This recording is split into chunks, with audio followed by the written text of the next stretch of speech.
So you're 3 months out of a relationship and you're paving your new badass path to greatness. You have a new exercise routine, you're hitting your goals, and creating new challenges for yourself. You're starting to feel your mental, emotional, physical, and spiritual state rising even higher. All of a sudden, an opportunity comes up. A new girl is about to walk right into your life. You're sitting in an empty coffee shop sipping on your favorite drink when in walks an absolute stunner. You, being busy on your laptop planning your next badass venture, are so focused that you don't even notice her walk in, but she notices you right away. She can sense that you have a raging fire inside, an ironclad attitude of certainty, chocked full of testosterone, focus, and energy. As she finishes ordering and walks towards you, her heart races and her pupils dilate. Of all the empty tables available, she just so happens to take a seat at the table next to you in your full view and pretends to look busy on her phone. You, knowing the subtle signs of attraction, notice this and strike up a conversation. She seems a bit nervous, but she's laughing at your stupid jokes and playing with her hair as you start to realize, you know what? This girl's actually kind of charming. I'd hang out with her again. After a few minutes of banter, you get up to leave and ask for her phone number. She offers it to you without a moment's hesitation. You walk away feeling even better than before and chuckle at the realization that you can't even remember the last time an attractive girl was that nervous around you. Welcome, gentlemen, to the Badass Comeback Podcast, where I help you bounce back from that divorce or breakup faster, stronger, and more confident than you ever thought possible. Yes, boys, you should expect things like that to happen when you start developing a badass mindset. Not that girls are just going to directly approach you and say, "Oh my God, you're so hot, take my phone number."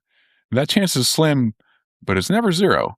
Anyway, you will start to get more attention from the feminine. It doesn't matter how tall you are, how much money you have, or if you look like a caveman fresh off a woolly mammoth hunt. I've seen all sorts of guys, especially ones that you wouldn't expect, get serious attention from beautiful women.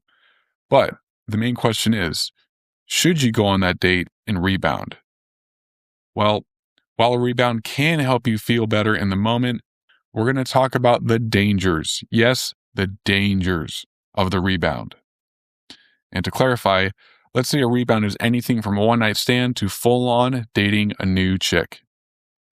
What I want to do for this episode is give you guys some insight and wisdom into the rebound. I've seen plenty of guys, myself included, rebound and have it just turn out to be this gigantic mistake, and it demolishes any sort of progress in their new journey towards badassery. I've also seen men and women rebound and have it actually work out well, as they are now in a better relationship and just way happier in general. But everyone's situation is different. There's a lot of gray area in this subject. My goal for this episode is to help you figure out where you are at so you can make the best decisions for yourself and your future. There is a lot to cover, much more than one episode can handle, but today we're going to start with 3 basic elements to begin this self-evaluation. All right, let's get started. Point number 1, as painful as this might be, I want you to ask yourself how heartbroken you really are. Put this on a scale from 0 to 10. 0 being you have no feelings left in regards to your ex. There's no love anymore, no missing her. You're not sad that she isn't around, and no anger towards anything that she may have done wrong to you. On the other side, 10 basically being the opposite. You're so heartbroken that even getting up off the couch is difficult. You do anything to be with her again, and you still can't even look at other women. You can't even look at yourself in the mirror. So when you're doing this, be honest with yourself. Don't sugarcoat anything when you're thinking of this number. One of the core tenets of being a badass is that we are honest with ourselves and others, no matter the pain that comes with that honesty. Figuring out where you are on the scale is extremely important, mainly because emotionally vulnerable people are easy targets for toxic individuals. I'm talking about people with personality disorders, liars and cheaters, manipulators, people who create excess drama and stress and will otherwise just make your life hell. As a general rule, if you are in the lower tier, the 0 to 5 range, it's safe to say that the chances of rebounding into a toxic relationship are pretty slim. People who seek to exploit you, manipulate, and fuck you up emotionally will be repelled by you simply because you're not an easy, vulnerable target. The 6 to 10 range, however, is a different story. I'm just going to come out and say it, boys. If you are in the 6 to 10 zone, you are at high risk of attracting a toxic romantic partner into your life. Yes, even if it is just a one-night stand. This is where certain dark personality traits and disorders like their victims to be. Narcissists, psychopaths, sociopaths, and just toxic people in general prey on people who are down and out, lost in their life, and are more or less just broken in general. Why is this? It is because toxic people take advantage of that vulnerable emotional state in order to shape you into something they want you to be. And once you're at that point, you will have lost yourself. Once they see an opportunity in you, they will not stop. They will love bomb you, make you feel like a king, and shower you with fake affection that they know is a perfect fit for the void that's in your heart.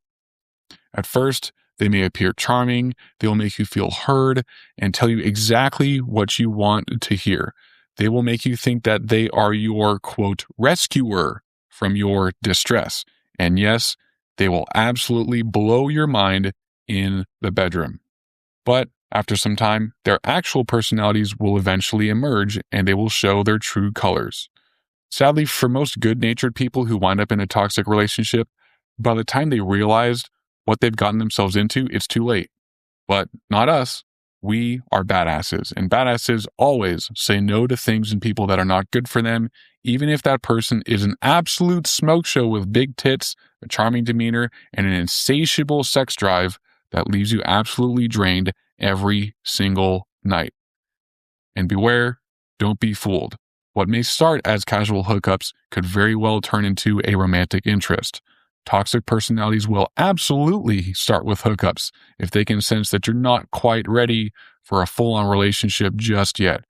And if this happens, they will soon start trying to rope you into a long-term relationship. So yes, beware of the casual hookup.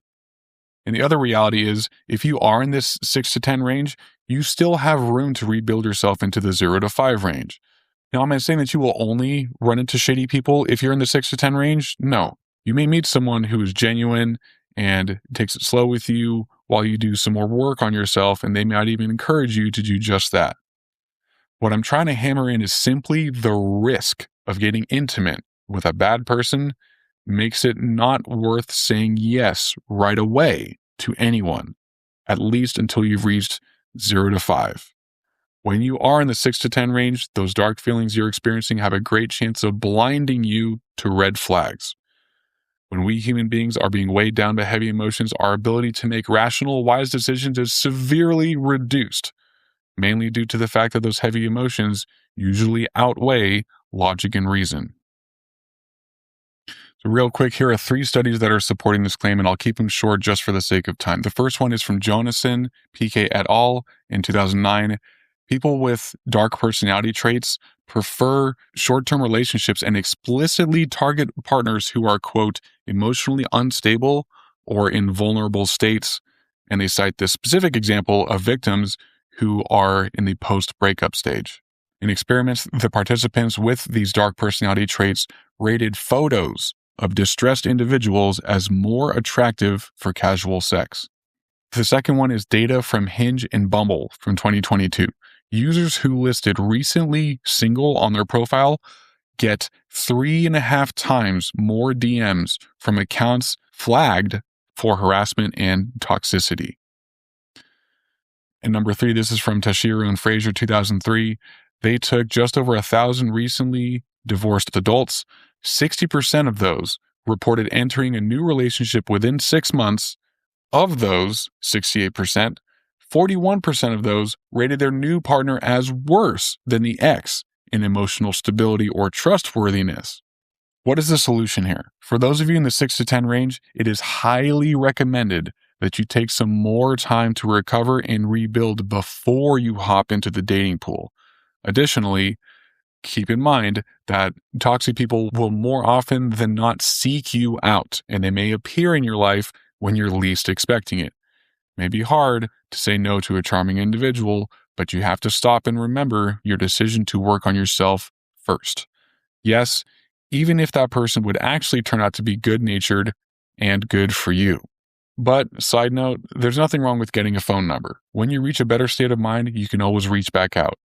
And yes, a toxic person who met you 4 months ago, down and out, and now sees you as someone with high standards, lots of confidence, and secure with themselves, will probably not want anything to do with you anymore. So just be aware of this, especially if you are approached, especially if it seems too good to be true. Spoiler alert, it probably is. After all, this is the time to refocus all of your time and energy back into yourself. Make moves to reground yourself into your life, your purpose on this earth, and keep setting goals for yourself. If this is the first episode of the Badass Comeback podcast that you've ever clicked on, you can go back to episodes 1 through 3 to help you get started on this. For those of you who've been implementing the goals in 1 through 3, keep going and look for new ways of forming new connections in your brain and reestablish your identity. All right, guys, I've fallen victim to this on 2 separate occasions, and both times I was struggling through breakups, and I'd say I was at like an 8 on the scale. Both of these women just appeared out of nowhere and did the same thing. They were very forward, tried harder than usual to be around me. They love bombed me, and they said they were falling in love after just a few days. And I, being a miserable mess otherwise, was just so happy that someone was filling that void. Everything seemed like it was going great, and I had a feeling that it was too good to be true, but of course, I only realized it once they lowered their guard and showed me what kind of person they really were. In about 3 months and 5 months, respectively, I realized that I was in a full-on new relationship with a toxic personality. But me, not being fully healed from the initial breakup, was too scared to leave, simply for the fear of those heartbroken feelings coming back even harder. Soon I did gather up the courage to leave, and sure enough, their true selves came right out even more.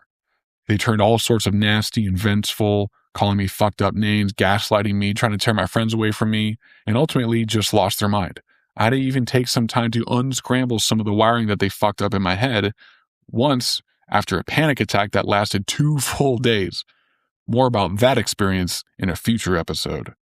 Dealing with the aftermath of those 2 was not worth the squeeze. And honestly, that is exactly why I'm advising you guys who are still struggling to continue doing the good work on yourself before you say yes to anyone. Again, if you really want, get the phone number anyway and contact them in the future. Trust me, your future self will thank you. Okay, point number 2 to determine if you're ready to put yourself out there. Is your new foundation strong enough to invest into someone else? What I mean by foundation is the new badass self and life that you are repairing and rebuilding.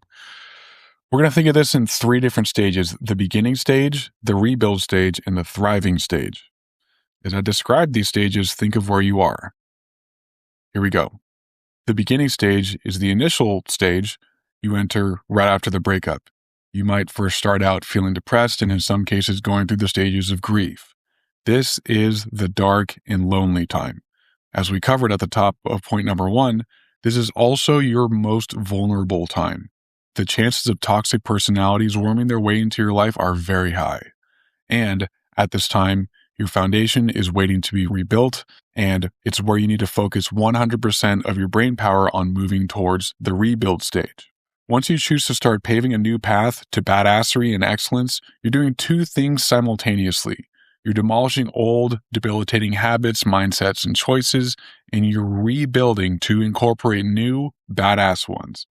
In the rebuild stage, you'll still have times of sadness, but despite this, you're consistently putting one foot in front of the other and starting to see results, more confidence, self-reliance, strength, motivation, etc. This is where the grueling work of rebuilding is going to be hitting you the hardest. Your brain is going to be fighting you, but you are still slogging through the mud and starting to rebuild your strength. At this second stage, your foundation is beginning to take form and becoming stronger. If you want to keep this process moving along quickly, keep using 100% of your brain power on yourself until you start to enter the third stage. Once you progress through the rebuild stage, you're going to enter the thriving stage, where you're getting settled into your new you, your badass self. In this stage, you're feeling way better, your testosterone and dopamine baselines are up, and your cortisol is down. Moreover, good things are starting to happen. This is the stage where you will start getting attention from high quality women, and you will undoubtedly also start repelling toxic personalities. In my experience, this is the stage I would feel safe to start dating again. This is where the foundation as the new you is getting really strong. Your standards are improving, your tolerance for BS in your life is getting lower, and you're in the right state of mind to choose your next girlfriend wisely. This is the stage where you can start putting some of your brain power into cultivating a new relationship, because by now your foundation is pretty strong.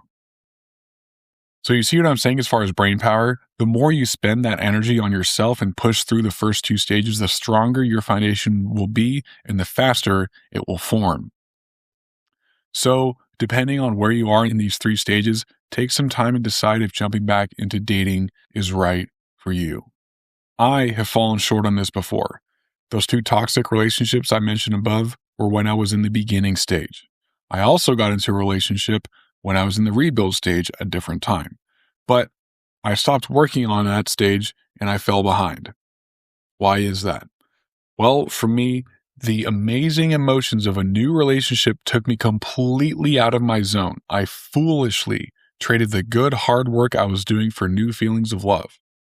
I made the mistake of thinking, oh wow, my life just got all of a sudden 10 times better. I don't need to rebuild anything anymore. I have a new girl who loves me, and that's all I need. Something interesting happened though. The relationship problems that were developed were 100% my fault.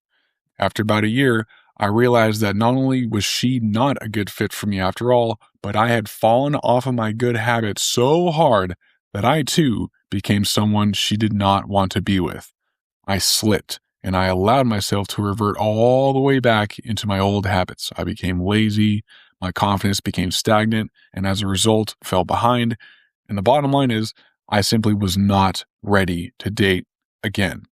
My foundation was not strong enough to support someone else. When I say support, I mean give her the love and attention she needed while I was staying on my badass path. My foundation was not quite there yet, and as a result, both the relationship and my foundation crumbled. So boys, take some time and decide how much brain power you need to be putting into yourself. And if you're not quite sure whether a new relationship is right for you, you guessed it, take a little more time and keep rebuilding. And quick side note, you don't have to be perfect to feel ready to start dating again. No one is perfect. And remember, the journey of badassery is forever. There is always room to learn, execute, and grow. The sky's the limit. Trust me, if you keep these concepts in mind while you're rebuilding, you'll know when you're ready to jump back in and meet high quality women. Speaking of high quality women, let's jump into the third point of this episode, making your list. Guys, this is something straight out of a book I read called How to Be a 3% Man by Corey Wayne. You'll hear me talk about this book in future episodes, and especially the list I'm going to lay out for you. So here it is. This is a list of your future ideal partner. This will not only help you screen for potential mates, there is also a spiritual, quote, law of attraction element that you will also experience. So sit down when you have some quiet time and write down anything and everything that comes to your mind as far as what you want in your ideal future partner. Take everything into consideration: her intelligence, physical beauty, personality, habits, character, hobbies, etc.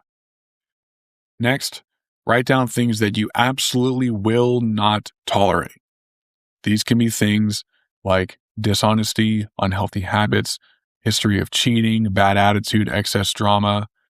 Next, pick your top 10 for each list and list them in order of importance. And this is just simple goal setting. The most successful people not only have crazy calendars, they also write down all their goals, whether it's a certain amount of revenue per year, reaching a certain number of people, get a master's degree by X date, whatever. Writing down your goals is important for success, especially when it comes to dating. This helps you screen for potential new girlfriends that much faster. One of the common complaints I hear about dating is that it takes too much time and money. And I can totally agree. If you take 10 girls out for dates in the span of a couple months, yeah, that's going to be a lot of time and money that you could have spent on yourself. But what this list does is shortcut that screening process. Instead of 10, you may find that it only took 3 separate dates to find your ideal mate.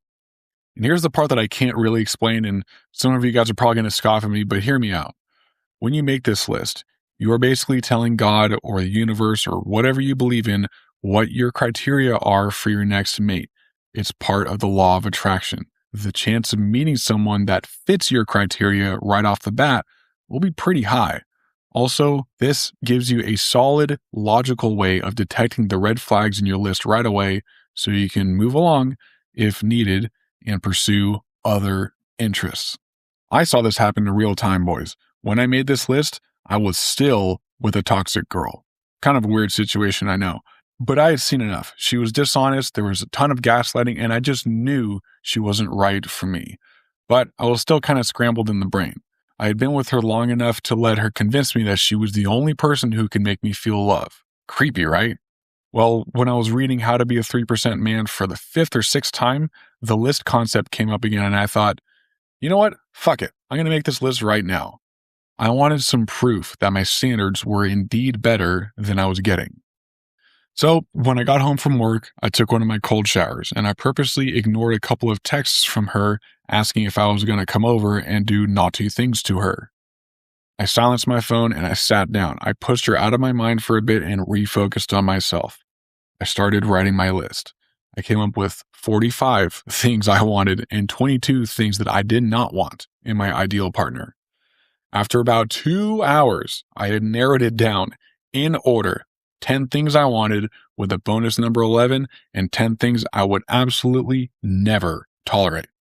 I was looking over this finalized list when I took the last sip of my drink, burped, and laughed out loud.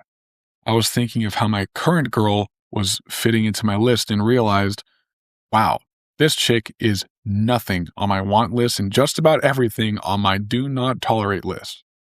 Needless to say, a couple days later, I broke up with her.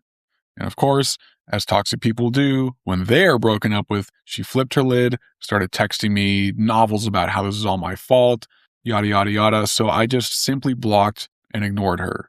That particular breakup was actually really uplifting. I felt a weight lift off my shoulders and continued walking my path with my list in mind. Since I was the one who broke it off, I wasn't really going through the beginning of the rebuild times. I was still pretty intact, but still setting some new goals. So I guess you could say that I was a 4 on the heartbreak scale. And wouldn't you know it, a couple weeks later, I found myself at a mutual friend's party. There was one girl in particular who caught my attention. 10 minutes after she noticed me, she purposely put herself in a position to be approached. I obliged, of course, as badasses do, with my list in mind. We hit it off and we took it slow, and after about 3 months, I realized that she was everything on my ideal list, including the bonus number 11. She was also nothing on my do not tolerate list. I thought this one was too good to be true, and so I advanced very carefully, eyes wide open, and we took it very slow. After about 3 more months, she told me that she wanted to be exclusive, and about a week later, I asked her. And eventually, I showed her my list, and wouldn't you know it, she showed me her list. Whoa. We were a perfect match. Long story short, a few years later, I would put a ring on her finger, and as I record this episode, she's 9 weeks pregnant with our first child. Boys, your list is your shortcut to your dating life. Take some time, clear your mind, and give it all of your focus and energy when you're making it. And I understand if you're still in the beginning stage, don't sweat it if you're not ready to make it just yet. But when you do, it will help you stay grounded in the pursuit of your next mate. When you're love-struck and wearing those rose-colored glasses, your list will keep you in check. And who knows, when you make it, you may realize that your ex was not a good fit after all. So wrapping up here, boys, the main reason I created this podcast is to not only help guide you through the beginning, rebuild, and thrive stages, it is to help you build yourself into a man who loves and respects himself, is confident in his abilities, especially when it comes to adversity, and is marching forwards towards his goals. The rebuilding stage is crucial when it comes to becoming an even better man than you are. The feminine is such a beautiful thing. She nurtures you, supports you, encourages you to be the best that you can be, but she also needs a good chunk of your time and energy. Not that it's her fault or that women are a waste of time. The key here is to determine for yourself when you're ready to get into another relationship and shift a balanced portion of your focus onto her in order to have a healthy long-term relationship. Understand that the more time you spend trudging through the beginning stage and the rebuilding stage as a single man, the faster you will enter your thriving stage that is fulfilling, exciting, and fucking badass. And trust me, boys, the high quality women that fit your list will be drawn to you like moths to a flame. Just one final side note, guys.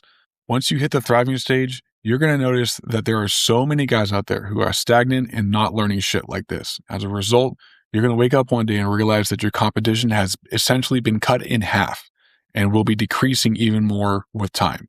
This is a great confidence booster, but do not let this get to your head. Badass confidence has no need to brag or peacock or try and tear others down to feel superior. Badass confidence is unspoken and is instead demonstrated in how he carries himself, the energy he gives off, and the spiritual alignment in his soul. The feminine can instantly pick up on this because unlike us guys who are drawn to physical beauty, women are drawn to your vibe more than anything. Remember that excerpt from the intro to this episode where I described you meeting a new girl who was showing signs of attraction? That is just a small glimpse into your own badass journey. You can fully expect those things to happen, but the wrong woman can undo all of your progress. So boys, be careful when you are faced with an opportunity to rebound. Yeah, I've heard the whole, to get over someone, you got to get under someone else. And yeah, I have indeed run that risk while I was in the beginning stage. It helped a bit, but it was just mostly a distraction from working towards the rebuild stage. So I'm not discouraging you from having that hookup. All I wanted to do is give you insights and wisdom into the potential risks and the inevitable benefits of taking that extra time to be with yourself and build a solid foundation for your future. Finally, wrapping up here, guys, the 3 points we talked about are: rate where you are on the 0 to 10 scale. Figure out how solid your foundation is and make your list of your future ideal woman when you're ready. The future looks bright for all of you. See you next week. Thank you for joining me in another badass episode, brother. If you want to accelerate through this time in your life and get a boost into your badass journey, sign up for a free 45-minute consultation for post-breakup or divorce coaching. All the info is in the episode description. Also, please remember to like, share your insights in the comments section, and if you know anyone who could use this in their journey to badassery, please share this episode with them. None of this would be possible without you guys, so thank you again, and I'll see you in the next episode.